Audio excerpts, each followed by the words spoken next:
Vamos a iniciar con esta sección de hoy que tiene que ver con la continuidad del capítulo de dinámica del movimiento y las leyes de Newton. Hoy vamos a ver algunos aspectos para completar el capítulo, como son cantidad de movimiento, como es el impulso, entre otras cosas. Pero antes de nosotros arrancar de lleno con todo lo que es el contenido, vamos a recordar algo que vimos en uno de los videos anteriores. Hablábamos de la definición de dinámica, que es la rama de la mecánica que estudia las causas fundamentales del movimiento.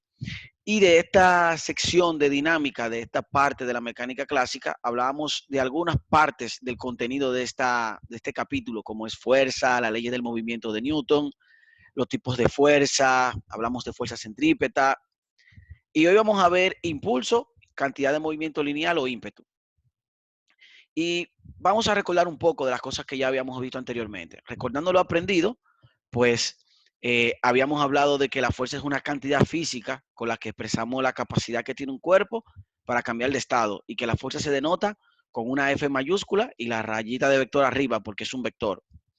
Hablábamos que de fuerza neta, o sea, si de un cuerpo actúan varias fuerzas, la suma vectorial de todas estas fuerzas sería la fuerza neta. Y ahí podemos ver una gráfica de que si yo tengo varias fuerzas que actúan sobre un cuerpo, yo puedo conseguir la fuerza neta, pues sumando vectorialmente cada una de las fuerzas que actúan sobre el cuerpo. Esos son algunos de los apuntes que ya nosotros eh, habíamos visto en videos anteriores. Otra cosa también es que hablábamos de las leyes de Newton.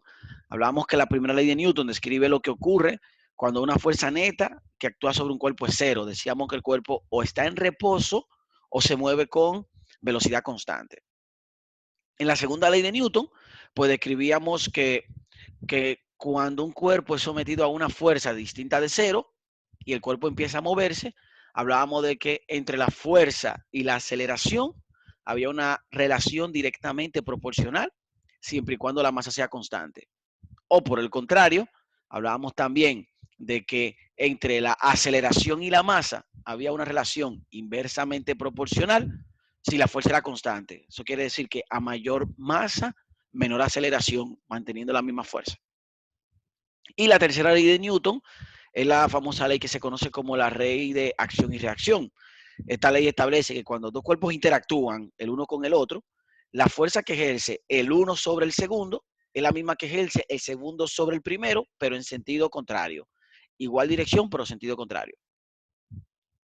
Hablamos un poco de lo que era un diagrama de cuerpo libre. Un diagrama de cuerpo libre es un diagrama que muestra todas las fuerzas que actúan sobre un cuerpo. Por ejemplo, si tenemos este diagrama que tenemos aquí, como ustedes pueden ver en esta figura, tenemos una masa 1 que está atada a un hilo que pasa por una polea y se une a una masa 2. Si yo quisiera hacer un diagrama de cuáles son todas las fuerzas que actúan sobre ese cuerpo, sabiendo de que entre la masa 1 y la superficie que ella está sostenida hay fricción, podemos decir que la masa 1, por ejemplo, actúan varias fuerzas. ¿Cuáles son? Primero, actúa una fuerza que le llamamos la tensión, ¿verdad? Que es la fuerza del cable. Esa tensión es esta que ustedes ven acá. Es la fuerza del cable que la empuja. Hay una fuerza de fricción hacia atrás, porque si ya se mueve a la derecha, la fuerza de fricción la empuja a la izquierda. Tenemos una fuerza que le ejerce el piso a la masa, que le llamamos la fuerza normal, y tenemos la otra fuerza, que es la fuerza de la masa sobre el piso, en este caso es el peso, y es hacia abajo. O sea, esas serían todas las fuerzas que actúan en la masa 1. Ahora bien, si hablamos de la masa 2, si hablando de la masa 2, todas las fuerzas que actuaban sobre la masa 2 serían las siguientes. Tendríamos la tensión hacia arriba y el peso hacia abajo. Eso es un diagrama de cuerpo libre. Un diagrama que muestra todas las fuerzas que actúan sobre un cuerpo. Muy bien. Hablábamos también de los tipos de fuerza. Y hablábamos de que uno de los tipos de fuerza es la fuerza normal, que es la fuerza que ejerce la superficie sobre los cuerpos que están sobre ella. Hablábamos de la fuerza de fricción, que es la fuerza cuando dos cuerpos entran en contacto, es la fuerza que se opone al movimiento o la fuerza que le ocasiona resistencia a un cuerpo. Y hablábamos también de la fuerza centrípeta, que es la fuerza que experimenta un cuerpo cuando entra en una trayectoria circular. Hablábamos de esos tipos de fuerza. Y hablábamos también del peso de un cuerpo, que el peso de un cuerpo es la fuerza con la que la Tierra atrae los cuerpos que están sobre ella. Muy bien, vamos a ver un ejemplo. ante este resumen. Vamos a imaginar un bloque, en este caso de 5 kilogramos, que es empujado con una fuerza horizontal de 100 newton sobre una superficie áspera y me piden qué aceleración tendría si la fuerza de fricción entre el cuerpo y el suelo es de 30 newton. Entonces, cuando estamos trabajando en un ejercicio donde interactúan fuerzas, lo primero que yo tengo que hacer es un diagrama de cuerpo libre. Quiere decir dibujar todas las fuerzas que actúan sobre el cuerpo. En este caso, como el cuerpo se mueve horizontalmente, solamente me interesan las fuerzas horizontales aquí. Entonces, por ejemplo, sabemos que actuando fuerza, la fuerza hacia la derecha, en este caso, que es la fuerza que lo empuja, y tenemos la fuerza, en este caso, de fricción que va hacia la izquierda. Entonces, como me piden la aceleración, yo tendría lo siguiente, tendría que la fuerza neta es igual a masa por la aceleración, de donde la aceleración es igual a fuerza neta entre masa. Entonces, la fuerza neta la calculo la fuerza que está a la derecha menos la que está a la izquierda, como lo pueden ver aquí en la gráfica. Entonces, esto sería igual, quiere decir, a 100 menos 30 entre 5. Entonces, 100 menos 30 entre 5 sería 70 entre 5 y eso sería igual a 14 metros sobre segundo al cuadrado.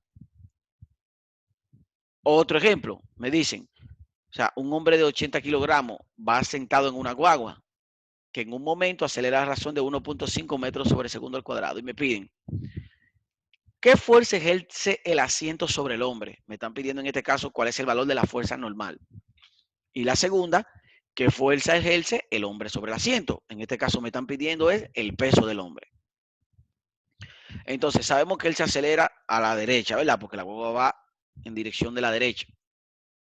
Entonces ahí están las dos fuerzas que actúan verticalmente hablando. La normal hacia arriba, que es la que ejerce el asiento sobre el hombre, y el peso hacia abajo, que es la fuerza que ejerce en este caso el hombre sobre el asiento. Entonces, como el cuerpo, en este caso la guagua, se mueve a la derecha, podemos decir que la fuerza neta es la masa por la aceleración. O sea, el 80 por 1.5, la fuerza neta en este caso, ¿verdad? Es multiplicando esas dos variables. En este caso sería 120 newton. Ahora bien, como me están pidiendo es cuál es la fuerza que ejerce el hombre sobre el asiento y el asiento sobre el hombre, sabemos que verticalmente el cuerpo no se mueve. O sea, si verticalmente el cuerpo no se mueve, porque el cuerpo se mueve horizontal, la suma de las fuerzas verticales debe ser igual a cero, porque el cuerpo se mueve horizontal. Si se mueve horizontal, quiere decir que verticalmente las fuerzas son cero. Si la suma de fuerzas que actúan sobre el cuerpo verticalmente son cero, quiere decir que tanto la normal como el peso deben de tener el mismo valor. Para que yo diga la normal menos el peso va a ser igual a cero. O sea, quiere decir que en este caso, la normal, o sea, la fuerza que ejerce el asiento sobre el hombre, es la misma que ejerce el hombre sobre el asiento. Quiere decir que si yo calculo el peso, estaría consiguiendo también el valor de la fuerza normal. Por lo tanto, el peso es la masa por la gravedad y sería, en este caso, 784 newton. Ese es el valor del peso. Ese mismo valor del peso, el mismo valor de la fuerza normal, porque ambas son iguales. Eso es un poco de recordando lo aprendido. Vamos a hablar un poco de lo que es impulso y cantidad de movimiento ahora. Entonces, hablando un poco de impulso, vamos a ver la definición en este caso general del impulso. ¿Ok? Segundito. Bien. Impulso, por definición, ¿verdad? Es una cantidad física, en este caso, con la que se expresa la capacidad de un cuerpo de cambiar de estado cuando se le aplica una fuerza durante un intervalo de tiempo. O sea, que el impulso, debido a una fuerza, es igual a la fuerza por el intervalo del tiempo durante el cual actúa esa fuerza. Por tanto, impulso será igual a fuerza por tiempo. O sea, fuerza por tiempo, como lo pueden ver acá. Fuerza por tiempo. Quiere decir que si es fuerza por tiempo, en el sistema internacional, el impulso se mide en newton por segundo. Newton, que es la unidad de medida de la fuerza, por segundo, que es la unidad de medida del tiempo. Por ejemplo, si un cuerpo cuya masa es de 15 kilogramos adquiere una aceleración de 4 metros sobre segundo al cuadrado por la aplicación de una fuerza constante durante un tiempo de 2 segundos, ¿Cuál es la magnitud del impulso? Ese es el primer ejemplo. Entonces, ¿qué datos yo tengo? Masa 15 kilogramos, aceleración 4 metros y tiempo 2 segundos. Entonces, para este primer ejemplo, yo diría, impulso es igual a fuerza por el tiempo de aplicación. Pero ¿qué sucede? Como te pongo acá, no conozco la fuerza. Como no conozco la fuerza, debo también de buscarla. Y como tengo la masa y la aceleración, yo puedo decir que impulso es igual a, en vez de fuerza, se tendría masa por aceleración por el tiempo. Por lo tanto, sería 15 kilogramos de la masa por la aceleración, eso que está ahí es la fuerza, ¿verdad? Por el tiempo, que es 2 segundos. Entonces, eso sería 120 newton por segundo. Ese es el primer ejemplo. Para el segundo ejemplo me dicen, si una partícula de 400 gramos, fíjense que aquí la masa está en gramos, hay que llevarla a kilogramos, se mueve con un movimiento rectilíneo y recibe un impulso en el cual su velocidad pasa de 3 a 9 durante un intervalo de 8 segundos, ¿cuál es el impulso recibido? Entonces volvemos de nuevo, para el segundo ejemplo, a presentar la ecuación del impulso. Impulso es igual a fuerza por tiempo. Aquí nuevamente desconocemos el valor de la fuerza que actúa sobre el cuerpo. Por lo que yo busco también la forma de cómo calcular esa fuerza. Entonces, fuerza es igual a masa por aceleración, como lo tenemos acá. Entonces, impulso es igual a fuerza, ¿verdad? Que es masa por aceleración por el tiempo. Pero se da otra variable y es que tampoco conozco la aceleración. Entonces, fíjense, aquí no conozco la fuerza. Busco la fórmula para calcular la fuerza, masa por aceleración. Pero aquí también desconozco la aceleración, por lo que en este caso tengo la velocidad final, la velocidad inicial y el tiempo. Entonces, me valgo de las ecuaciones del movimiento rectilíneo uniformemente variado para conseguir la aceleración. Entonces, sabiendo que aceleración es igual a, en este caso, a velocidad final menos velocidad inicial entre tiempo, calculo primero la aceleración y digo, aceleración, que sería igual a esto, sería igual a 9 menos 3, ¿verdad? Metros sobre segundo entre 8 segundos. Entonces 9 menos 3 da 6 y 6 entre 8 segundos, eso da 0.75 metros sobre segundo al cuadrado. Ya con ese valor de la aceleración, ahora procedo a calcular el impulso, diciendo impulso es igual a fuerza por tiempo, de donde impulso es igual a masa por aceleración, ¿verdad? Porque es la fuerza por el tiempo. Entonces sería masa por la aceleración por el tiempo. Y aquí impulso sería 2.4 newton por segundo. Son dos ejemplos prácticos de cómo calcular el impulso de una fuerza constante. Ahora bien, hay momentos donde la fuerza es variable. Cuando hablamos de una fuerza variable, es una fuerza que varía con el tiempo. Entonces, para yo calcular el impulso de una fuerza variable, también hay una forma de hacerlo. El impulso de una fuerza variable se calcula hallando el área debajo del gráfico. O sea, si me dan un gráfico, fuerza en función de tiempo, al yo calcular el área que tiene ese gráfico, estaría calculando el impulso. Entonces, por ejemplo, hallar el impulso para las fuerzas en los intervalos de tiempo mostrados.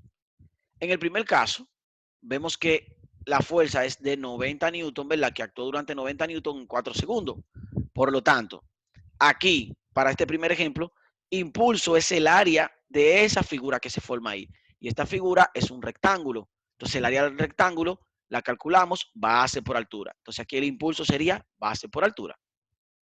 Entonces, la base vale 4 segundos, miren acá, y la altura vale 90 newton de ese rectángulo. Entonces sería 4 por 90, entonces el impulso sería 360 newton por segundo. En el segundo ejemplo que tenemos acá, la figura que se forma debajo del gráfico es un triángulo, como lo pueden ver acá. En el triángulo, el área debajo del gráfico es un triángulo. Entonces el triángulo, la ecuación es base por altura sobre 2. La base que vale 2 segundos, como lo ven aquí, la altura que vale 80 newton entre 2. Por lo tanto, en este caso el impulso sería 80 newton por segundo. Entonces ya tenemos dos formas de calcular el impulso. Fuerza por el intervalo del tiempo, cuando la fuerza es constante, o el área debajo del gráfico, fuerza en función del tiempo, cuando la fuerza que actúa es una fuerza variable. Cantidad de movimiento o momento lineal o ímpetu. ¿Qué es la cantidad de movimiento? Bueno, la cantidad de movimiento lineal o ímpetu de un cuerpo es el producto de la masa por la velocidad. O sea, la cantidad es una magnitud vectorial que se obtiene al multiplicar la masa por la velocidad del cuerpo. Si hay varios cuerpos dentro de un sistema, yo puedo conseguir la cantidad de momento lineal o la cantidad de movimiento total sumando vectorialmente la cantidad de movimiento de cada partícula. Me explico. Aquí vemos en esta gráfica un carro. La cantidad de movimiento de este carro sería multiplicar solamente la masa por la velocidad que lleva el carro. Ahora bien, si hay varios cuerpos que actúan sobre un sistema, la cantidad de movimiento total sería sumar la cantidad de movimiento del 1 más el 2 más la del 3. En este caso, si hubieran dos, sería la del 1, que sería masa 1 por velocidad del 1, más la cantidad de movimiento del 2, que sería masa 2 por la velocidad del 2. La unidad de medida de la cantidad de movimiento, como estamos multiplicando masa por velocidad, entonces sería kilogramo metro sobre segundo. Por ejemplo, ¿cuál es la magnitud de la cantidad de movimiento de una bola de béisbol lanzada a 90 millas por hora si la masa es 0.14 kilogramos? Entonces aquí primero tenemos que convertir la de milla por hora a metros sobre segundo. Cuando se convierte de milla por hora a metros sobre segundo, eso da 40 metros sobre segundo. Entonces la cantidad de movimiento sería masa por velocidad, entonces sería 0.14 por 40, eso da 5.6 kilogramos metros sobre segundo. Vamos a ver otros ejemplos. Imagínate que me dicen cuál es la cantidad de movimiento total del sistema mostrada en la figura. Fíjate que tenemos una masa que se dirige a la derecha con una velocidad y otra que se dirige a la izquierda con otra velocidad. Entonces, ya sabemos estos datos, la masa del 1 y la velocidad que lleva a la derecha, la masa del 2 y la velocidad que lleva, en este caso, a la izquierda. Entonces, la cantidad de movimiento total de aquí sería sumar la del 1 más la del 2. La cantidad de movimiento del 1 sería la masa del 1 por la velocidad del 1 y la cantidad de movimiento lineal del 2 sería la masa del 2 por la velocidad del 2. La suma de ellos dos me daría la cantidad de movimiento total. Ahora bien, en este caso sería la del 1, que es masa del 1 por velocidad del 1, los 3 kilogramos por los 15 metros sobre segundo que ella lleva de velocidad, más la del 2 sería los 6 kilogramos de la masa del 2 por la velocidad que lleva, pero en este caso la velocidad de ella es negativa. ¿Por qué? Porque se dirige a la izquierda. Entonces, 3 por 15 te daría 45 y 6 por 8 te daría 48, pero negativo. Entonces tendríamos 45 menos 48. Entonces eso se quedaría negativo 3 kilogramos metros sobre segundo. O es lo mismo que yo decía, 3 kilogramos metros sobre segundo a la izquierda. Y así no tengo que usar el signo negativo. Ahora bien, hay una relación entre el impulso y la cantidad de movimiento lineal. Recordemos varias cosas. Recordemos que el impulso yo lo puedo obtener multiplicando la fuerza por el tiempo en la que actúa esa fuerza. También que el impulso lo puedo calcular área debajo del gráfico, ¿verdad? Fuerza en función del tiempo. Y que la cantidad de movimiento yo puedo calcular la masa por velocidad. Eso es lo que hemos visto hasta ahora. Ahora bien, aparte de yo calcular el impulso, fuerza en función del tiempo, o sea, buscando el área debajo del gráfico, fuerza en función del tiempo, o calcular el impulso, fuerza por tiempo, yo también puedo calcular el impulso con la variación de la cantidad de movimiento. Quiere decir que el impulso también se puede calcular cantidad de movimiento final menos cantidad de movimiento inicial. O sea, es decir, que el impulso también yo puedo calcularlo masa por velocidad final menos masa por velocidad inicial. O sea, tengo tres formas de poder calcular el impulso de un cuerpo. O lo calculo fuerza por tiempo en caso de que me den esos datos. O lo calculo área debajo del gráfico, fuerza en función del tiempo. O lo calculo, ¿verdad? Cantidad de movimiento final menos cantidad de movimiento inicial. Eso quiere decir que el impulso también puede medirse en las mismas unidades de medida de la cantidad de movimiento. Quiere decir que el impulso también se puede medir en kilogramos, metros sobre segundo. Eso es algo también de información valiosa. Por ejemplo, un cuerpo cuya masa de 5 kilogramos se mueve a la derecha, ¿verdad? Al este, a 25 metros sobre segundo. ¿Cuál es la magnitud del impulso que debe aplicarse para que su velocidad sea de 10 metros sobre segundo al oeste? Entonces, gráficamente tenemos esto, ¿verdad? Una masa que va con una velocidad de 25 al este Entonces me están pidiendo cuál debe ser el impulso que yo debo de aplicarle para que se dirija 10 metros sobre segundo al oeste. Con esos datos, yo digo, bueno, velocidad inicial, ¿verdad? Es 25 metros al este, por lo tanto es positiva. Velocidad final es 10 metros al oeste, por lo tanto negativa, la velocidad final. Partiendo de ahí, entonces, impulso, ¿verdad? Sería masa por velocidad final menos masa por velocidad inicial. Entonces sería 5 por negativo 10, porque la velocidad final es 10 negativo, menos 5 por 25, en este caso positivo, porque la velocidad inicial es positiva. Por lo tanto, serían 5 por 10, 50, y va a dar negativo porque esto sería negativo, y 5 por 25, en este caso, da 125. Por lo tanto, esto sería negativo 125. Y así podemos determinar que el impulso que tomó la partícula es de negativo, ¿verdad? 175 kilogramos metros sobre segundo o 175 kilogramos metros sobre segundo al oeste. Ya hemos visto varios ejemplos de cómo calcular, en este caso, el impulso adquirido de un cuerpo. Ahora, obviamente, vamos a pasar a la otra parte en la que vamos a relacionar o vamos a hablar de la conservación de la cantidad de movimiento. Entonces, ya hemos hablado un poco de lo que es cantidad de movimiento y ya hemos hablado de lo que es impulso. Ahora vamos a hablar de lo que es conservación de la cantidad de movimiento. Textualmente decimos que el principio de conservación del momento lineal o de la cantidad de movimiento lo que establece es que si sobre un sistema o sobre un cuerpo no actúan unas fuerzas externas, la cantidad de movimiento lineal total permanece constante. Quiere decir que si dos cuerpos se dirigen uno contra el otro y chocan, pero no actuaron, o sea, no actuó una fuerza externa que hicieron que choquen, la cantidad de movimiento que había antes del choque va a ser la misma que hay después del choque. O sea, dicho gráficamente, la cantidad de movimiento total antes de cualquier colisión de un sistema de masa sería igual a la cantidad de movimiento total que haya después de la colisión, en este caso. Gráficamente, por ejemplo, si yo tengo dos bolas de billar que están jugando, estamos jugando billar y hay dos bolas que están moviéndose y yo mando una contra la otra, esto es lo que hay antes del choque. Aquí fue el momento de la colisión y esto es lo que pasa después del choque. El principio de conservación de la cantidad de movimiento lo que establece que lo que había antes del choque sería igual a lo que hay después del choque. Quiere decir que la cantidad de movimiento total inicial sería igual a la cantidad de movimiento total final. Por lo tanto, ¿cuál es la cantidad de movimiento que yo tengo antes del choque? Yo tengo la del 1 inicial, ¿verdad? Más la cantidad de movimiento inicial del 2. Eso es lo que está ahí, es la cantidad de movimiento. Esto que está acá es la cantidad de movimiento antes del choque. La del 1 más la del 2 inicial.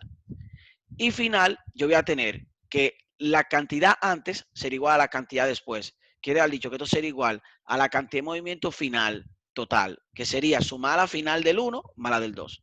Eso que está ahí es lo que se conoce como el principio de conservación de la cantidad de movimiento. Bien, entonces, partiendo de ahí, podemos decir que la cantidad de movimiento del 1 es la masa por la velocidad del 1 inicial, más la cantidad de movimiento del 2 es la masa por la velocidad del 2 inicial. Y eso sería igual a la cantidad final del 1, o sea, masa del 1 por la velocidad del 1, más masa del 2 por la velocidad del 2, directamente. Entonces, cuando dos cuerpos colisionan, o sea, tienen una colisión, hay dos tipos de choque que nosotros vamos a estudiar para la conservación de la cantidad de movimiento. Aquellos que se llaman elásticos, quiere decir que cuando dos cuerpos chocan y cada quien se va separado, se llama choque elástico. Esto sí, después del choque los cuerpos se van separados, como en este caso, como en esta figura. Eso es un choque elástico.